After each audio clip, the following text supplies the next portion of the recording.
Hello guys, welcome back to back my YouTube channel. दोस्तों, स्वागत है आज के एक अगली नई वीडियो में। आज की वीडियो में हम यूपी टेट 2014 का प्रीवियस ईयर प्रश्न आज हम कवर करेंगे और आगामी 2026 यूपी टेट के परीक्षा को देखते हुए ये वीडियो शूट कर रहा हूँ। आपको बता दें कि जब भी आपको यूपी टेट क्रैक करने की बात आएगी तो प्रीवियस ईयर अर्थात पिछले वर्ष का, विगत वर्ष का पेपर सबसे अहम योगदान अदा करेगा। ठीक ना। किसी भी परीक्षा को निकालने के लिए सबसे पहले हम पिछले साल के पेपर को ध्यान में रखेंगे और उसको ध्यान में रखते ही हम आगामी परीक्षा की तैयारी को करेंगे। तो इसी कड़ी में आज हम यूपी टेट प्रीवियस ईयर अर्थात 2014 का प्रश्न कवर करेंगे। पूरे 30 प्रश्न को देखेंगे, कैसे प्रश्न के लेवल हैं उसको आज हम आपके सामने डिस्कशन करेंगे।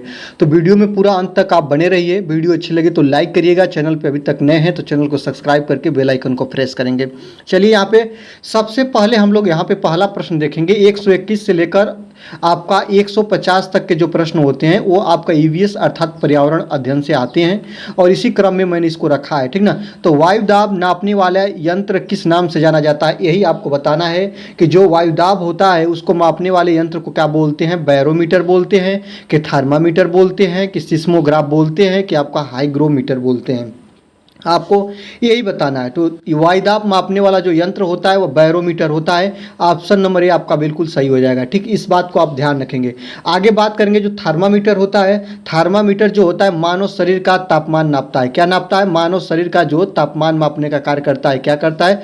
थर्मामीटर। आगे देखेंगे भूकंपी तीव्रता नापने का। भूकंपी तीव्रता नापने का जो काम करता है वह सिस्मोग्राफ करता है। क्या करता है दोस्तों? सिस्मोग्राफ करता है। और हाइग्रोमीटर जो होता है वायुमंडलीय आर्द्रता नापता है। क्या नापता है? वायुमंडलीय आर्द्रता नापता है। यहीं पे आप 4 प्रश्नों को क्लियर कर लिए।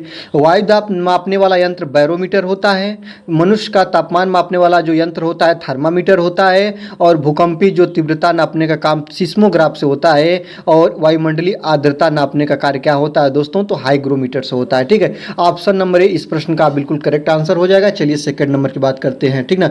बीटी कपास है। ठीक ना। तो बीटी कपास क्या है यही आपको बताना है कि बीटी कपास होता क्या है। तो एक संकर पौधा होता है कि आपका एक ट्रांसजेनिक पौधा होता है कि एक प्राकृतिक पौधा होता है कि एक औषधि पौधा होता है, यही आपको बताना है। ठीक ना।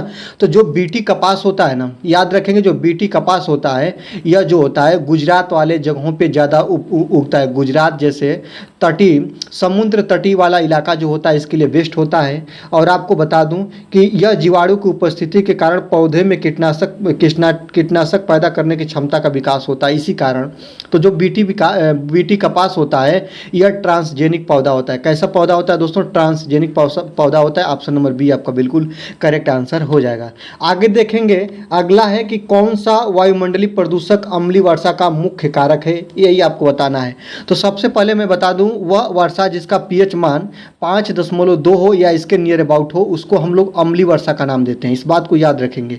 और कौन सा वायुमंडलीय प्रदूषक अम्लीय वर्षा का मुख्य कारण होता है? तो sulphur dioxide gas, sulphur dioxide होता है। ये बात आप लोग याद रखेंगे। इसी क्रम में होता है जो सल्फर डाइऑक्साइड गैस होती है यही होती है अम्लीय वर्षा का मुख्य कारक। ऑप्शन नंबर ए आपका बिल्कुल करेक्ट आंसर हो जाएगा। आगे देखते हैं, निम्न में कौन सर्वाधिक उत्पादित पारिस्थितिकी तंत्र है, यही आपको बताना है। तो कौन ऐसा तंत्र है जो कि सर्वाधिक उत्पादन पारिस्थितिकी तंत्र है, यही बताना है। उष्णकटिबंधीय वर्षा वन है कि टुंड्रा वन है कि सवाना है कि मरुस्थल है, तो यही आपको बताना है दोस्तों। तो पारिस्थितिकी तंत्र का सबसे बेस्ट जो उदाहरण होगा, जो एग्जाम्पल होगा, वह उष्णकटिबंधीय वर्षा वन होगा। ऑप्शन नंबर ए आपका बिल्कुल करेक्ट आंसर हो जाएगा। आगे देखेंगे, निम्नलिखित में से कौन सा रसायन आम पकाने में प्रयोग किया जाता है? आम पकाने में या फलों को पकाने में आपको पता है कौन सा रसायन का प्रयोग करते हैं? तो कैल्शियम कार्बाइड का प्रयोग करते हैं, CaC2 का प्रयोग करते हैं। ठीक ना। तो कैल्शियम कार्बाइड आपका ऑप्शन नंबर सी बिल्कुल सही हो जाएगा, जिसको CaC2 बोलते हैं। CaC2 बोलते हैं, ये बात को याद रखेंगे। कैल्शियम कार्बाइड इसका नाम होता है और इसका प्रयोग आम या अन्य फसलों को पकाने के लिए करते हैं, इस बात को याद रखेंगे। फलों को पकाने के लिए इसका प्रयोग किया जाता है। ठीक ना। आगे देखते हैं, एक प्रश्न और इसमें बहुत ज़्यादा बन जाता है कि इस रसायन से एसिटिलीन गैस उत्सर्जन होती है जो फल पकाने में मदद करती है। ठीक ना, इस बात को याद रखेंगे। जब फल के ऊपरी परत पर हम इसको लेप लगा देते हैं इसका, तो इससे एसिटिलीन गैस निकलती है और जो फल को पकाने में मदद करती है। इस बात को आप ध्यान रखेंगे।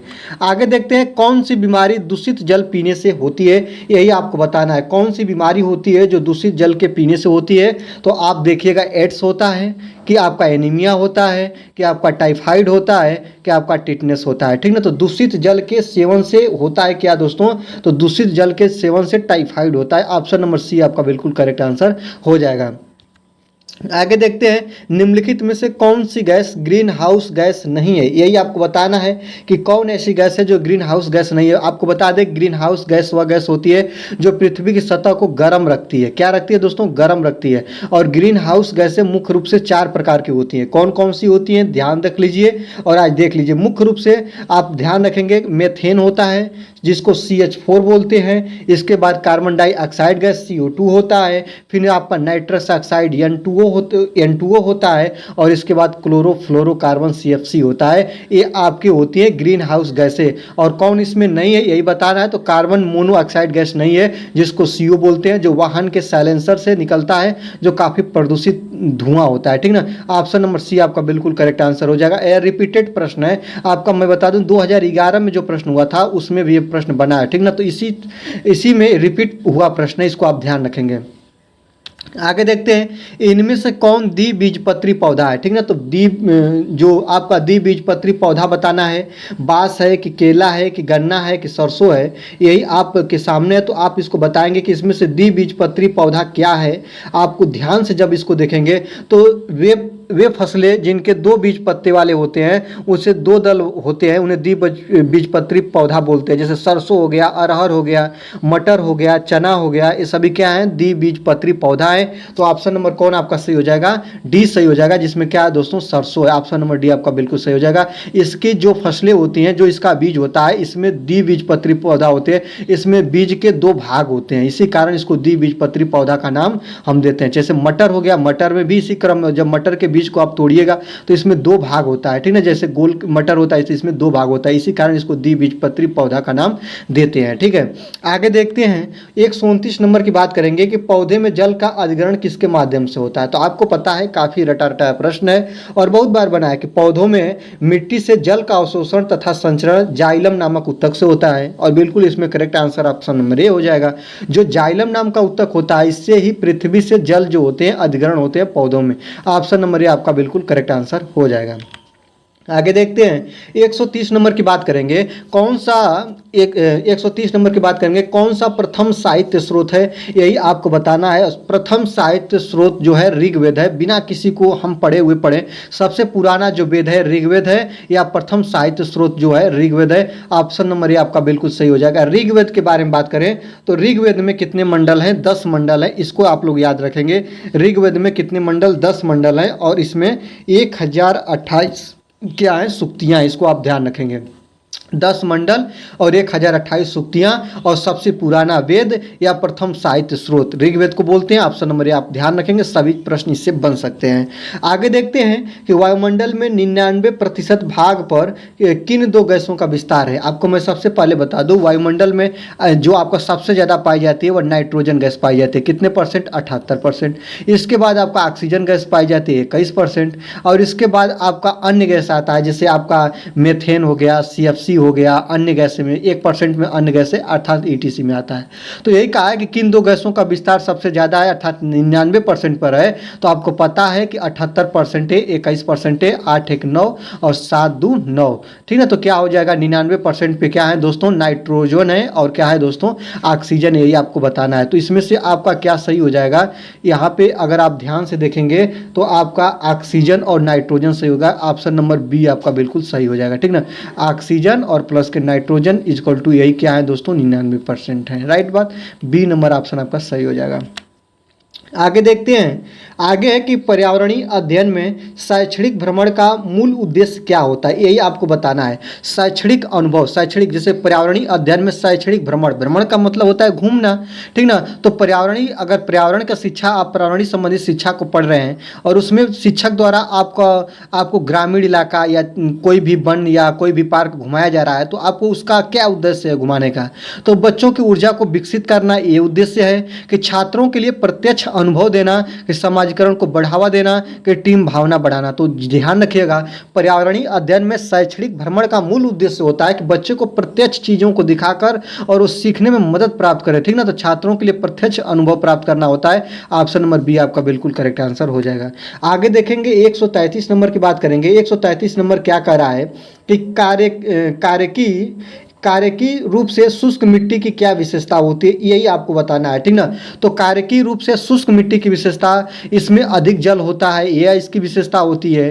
कि आपका पौधों को प्रकाश पर्याप्त नहीं मिलता है, ये इसकी विशेषता होती है। कि मिट्टी में लवण सांद्रता अधिक होती है, ये विशेषता है। कि मिट्टी कठोर होती है, यही आपको बताना है, ठीक ना। तो जो कार्यकी रूप से शुष्क मिट्टी की विशेषता होती है वह क्या होती है, इसमें लवण सांद्रता जो होती है वो सबसे अधिक होती है। इस बात को याद रखेंगे। ऑप्शन नंबर सी आपका बिल्कुल करेक्ट आंसर हो जाएगा, ठीक है। 134 नंबर क्वेश्चन की बात करेंगे। 134 नंबर क्वेश्चन क्या कह रहा है कि सतत और व्यापक मूल्यांकन क्यों आवश्यक है। सतत का मतलब होता है लगातार, और व्यापक का मतलब है कि एक पूरी मात्रा में जटिलता रूप का मूल्यांकन क्यों आवश्यक है। तो शिक्षार्थियों ने कितना नहीं सीखा यह जानने के लिए किया जाता है सतत और व्यापक मूल्यांकन। कि शिक्षार्थियों की प्रगति निरंतर न बनाए रखने के लिए किया जाता है। कि निरंतर मूल्यांकन होते रहने से शिक्षार्थियों में परीक्षा का अनावश्यक भय नहीं होता है, यह कारण है कि परीक्षा प्रणाली को महत्व देने हेतु यह किया जाता है। तो आप लोग इस चीज़ को देखेंगे, सतत और व्यापक मूल्यांकन का मुख्य उद्देश्य क्या होता है। तो कितने लोग ऑप्शन नंबर बी को गलत मान लेंगे और डी को गलत मान लेंगे। अब बचेगा आपका ए और सी। ए और सी में देखेंगे तो बहुत से ऐसे लोग होंगे जो ए को सही मानेंगे, लेकिन ए सही नहीं है। और आयोग ने भी ए को आंसर नहीं माना, आयोग ने भी किसको आंसर माना है, सी को माना है। और क्यों माना है इसी को डिफाइन कर लें हम। देखिएगा, शिक्षार्थियों ने कितना नहीं सीखा है यह जानने के लिए सतत मूल्यांकन किया जाता है। कि निरंतर मूल्यांकन होते रहने से शिक्षार्थियों में परीक्षा का अनावश्यक भय नहीं होता है। ऑप्शन नंबर सी को आयोग ने सही माना है। जब यह प्रश्न बना था तो विवादों में था और विवादों के फलस्वरूप इसका आंसर निखर के आया और सी को सब लोगों ने सही माना। इस पर कॉमन नंबर नहीं मिला था, इस बात को याद रखेंगे। आगे देखते हैं 135 नंबर, चरने वाले पशु वनस्पति को कैसे बदलते हैं, यही आपको बताना है। तो चरने वाले जो पशु होते हैं, याद रखेंगे, उनको जो घासें होती हैं, चरने वाले पशु को शाकाहारी पशु की हम दृष्टि में रखते हैं। और जब वे घासों को चरते हैं तो अलग अलग प्रकार की घासें मिलती है उनको। क्या मिलती है दोस्तों, अलग अलग प्रकार की घासें मिलती हैं। जब वे अलग अलग प्रकार की घासें और वनस्पतियाँ पाते हैं तो उनको वो कैसे बदलते हैं, बीज प्रकीर्णन द्वारा बदलते हैं, कि पर परागकरण द्वारा बदलते हैं, कि चुनकर वे चरते हैं, कि रोग फैलाकर बदलते हैं। तो चरने वाले पशु वनस्पति को कैसे बदलते हैं, तो याद रखिएगा वे क्या करते हैं दोस्तों, चुनकर चरना पसंद करते हैं। ऑप्शन नंबर सी आपका बिल्कुल करेक्ट आंसर हो जाएगा। जो घास चरने वाले पशु होते हैं सभी वनस्पतियों को समान रूप से नहीं चरते हैं, बल्कि कुछ ही वनस्पतियां अधिक खाते हैं, जिसमें वनस्पतियां धीरे धीरे नष्ट हो जाती हैं तथा उनके स्थान पर अन्य वनस्पतियां क्या हो जाती हैं, उग जाती हैं। तो वे चुन चुन कर चरते हैं। ऑप्शन नंबर सी सही हो जाएगा। 136 नंबर क्वेश्चन की बात करेंगे कि निम्नलिखित में से कौन स्वस्थ अस्थियों के लिए आवश्यक है, यही आपको बताना है, ठीक ना। तो स्वस्थ अस्थियों के लिए इसमें से क्या आवश्यक है। स्वस्थ जो हड्डियां होती हैं, अस्थियां का मतलब क्या है, हड्डियां हैं। तो हड्डियां के लिए क्या आवश्यक है, कैल्शियम आवश्यक है। और क्या आवश्यक है आपका, विटामिन डी आवश्यक है। ये भी बात याद रखेंगे, ठीक ना। ये बात को बहुत बारीकी से जब आप चीज़ को देखेंगे, कैल्शियम एवं विटामिन डी हड्डियों के स्वास्थ्य के लिए आवश्यक होती है, ठीक ना। विटामिन डी का रासायनिक नाम कैल्सीफेरॉल होता है और यह विटामिन केवल प्राकृतिक रूप से सूर्य की किरणों द्वारा प्राप्त होती है। ये बात को याद रखेंगे। सूर्य की प्रकाश किरणों से कौन विटामिन मिलती है, तो विटामिन डी मिलती है। इस बात को याद रखेंगे। विटामिन के और विटामिन डी आपके अस्थियों के लिए बहुत बहुत लाभदायक होती है। कितने लोग होंगे जो पोटेशियम और कैल्शियम को आंसर मानेंगे, लेकिन इसका आंसर ए नहीं है प्यारे, इसका आंसर ए है, ऑप्शन नंबर डी है। इसको ध्यान रखेंगे, ठीक है। आगे देखते हैं भारत के हिमालय की सबसे ऊंची चोटी का नाम बताना है, यही आप बताएंगे। ठीक ना, तो भारत के हिमालय की सबसे ऊंची चोटी क्या है यही बताएगा, तो माउंट K2 है, इसी को आप लोग ध्यान रखेंगे। ये आई आपकी भारत की सबसे ऊंची हिमालय की चोटी है। ऑप्शन नंबर ए आपका बिल्कुल सही आंसर हो जाएगा। इस बात को आप लोग ध्यान रखेंगे।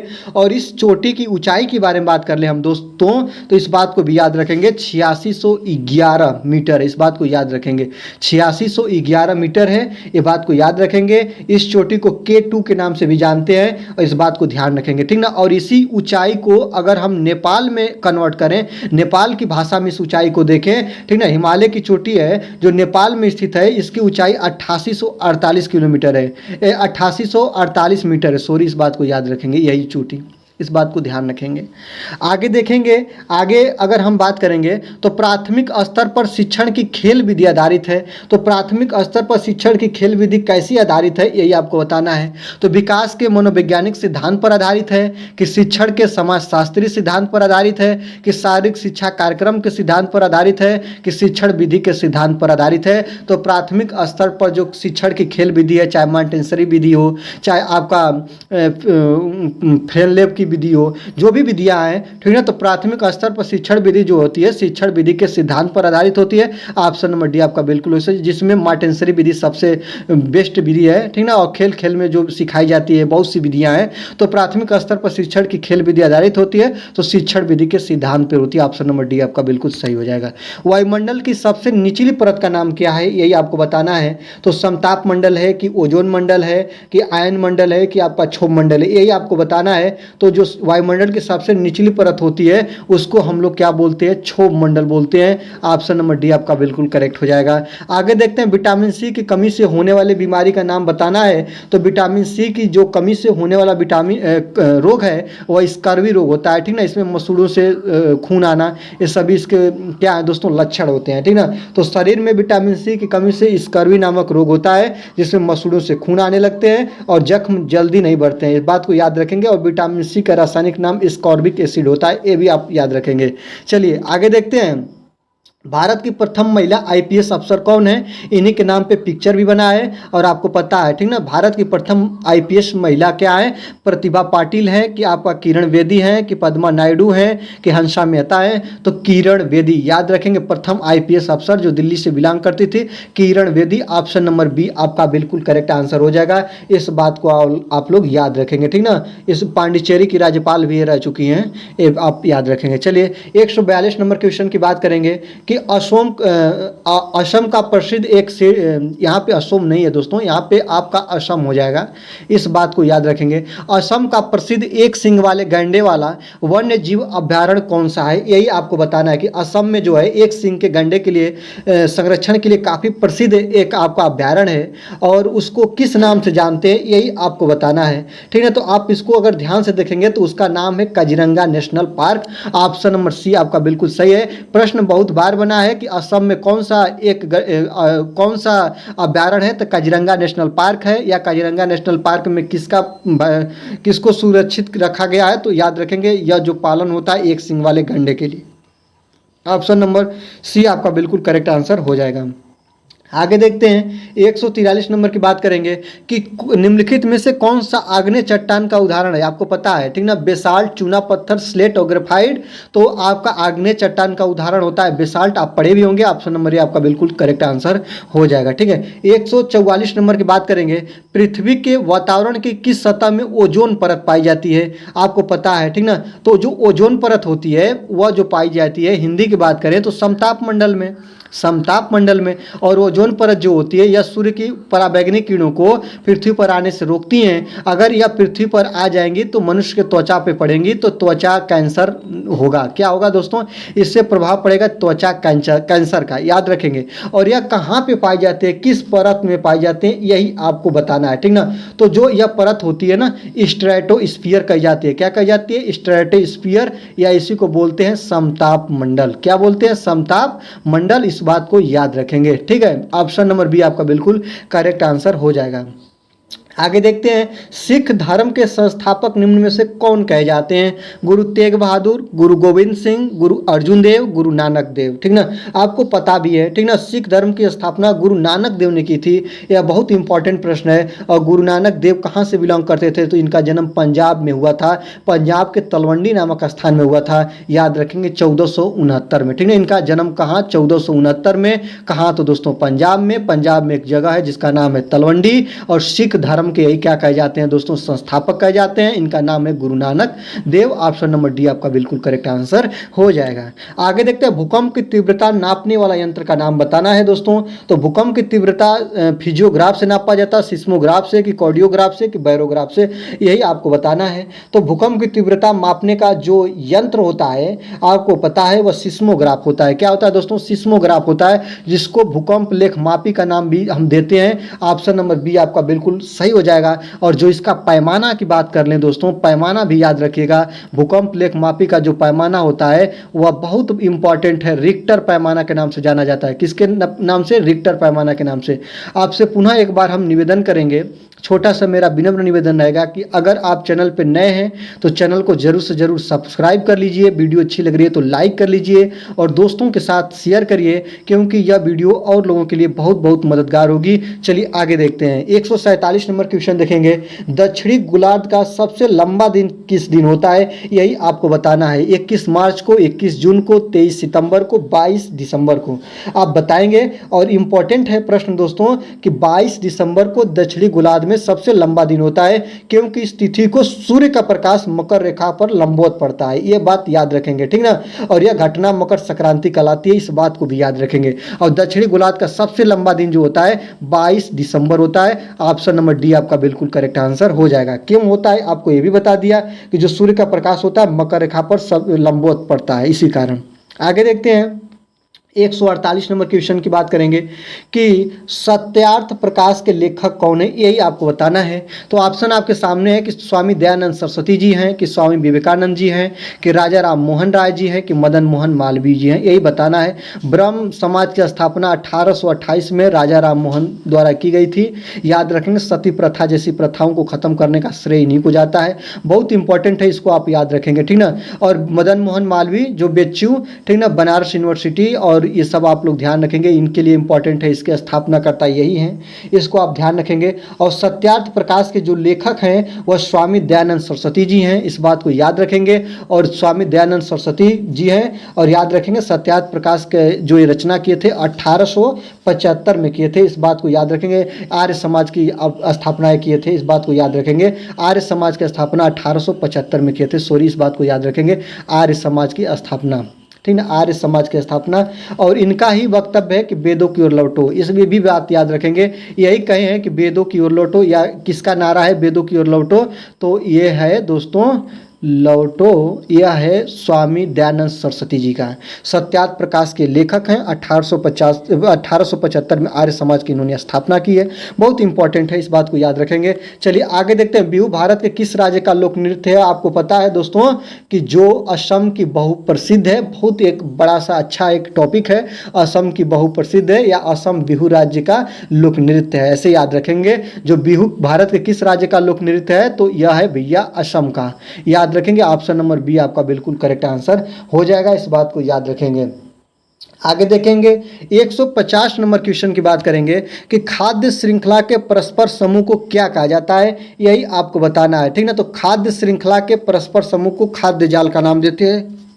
ऑप्शन नंबर आपका सी बिल्कुल करेक्ट आंसर हो जाएगा। इसको खाद्य जाल बोलते हैं, जो खाद्य श्रृंखला का परस्पर समूह होता है। ऑप्शन नंबर सी आपका बिल्कुल बिल्कुल करेक्ट आंसर हो जाएगा। चलिए, आपका 121 से लेकर आपका 150 तक का प्रश्न, जो कि आपका 2014 पर्यावरण अध्ययन का प्रश्न काफ़ी इंपॉर्टेंट प्रश्न रहे, सबको हमने कवर कराया। आशा करते हैं कि आपका 15 प्लस प्रश्नों को आप हल कर लिए होंगे, ठीक ना। इसका आप कमेंट बॉक्स में बताएंगे कितना प्रश्न आपने हल किया। और आज की वीडियो में बस इतना ही, दीजिए हमें विदा। मिलेंगे अगले वीडियो में, देखते रहिए अभिषेक एकेडमी।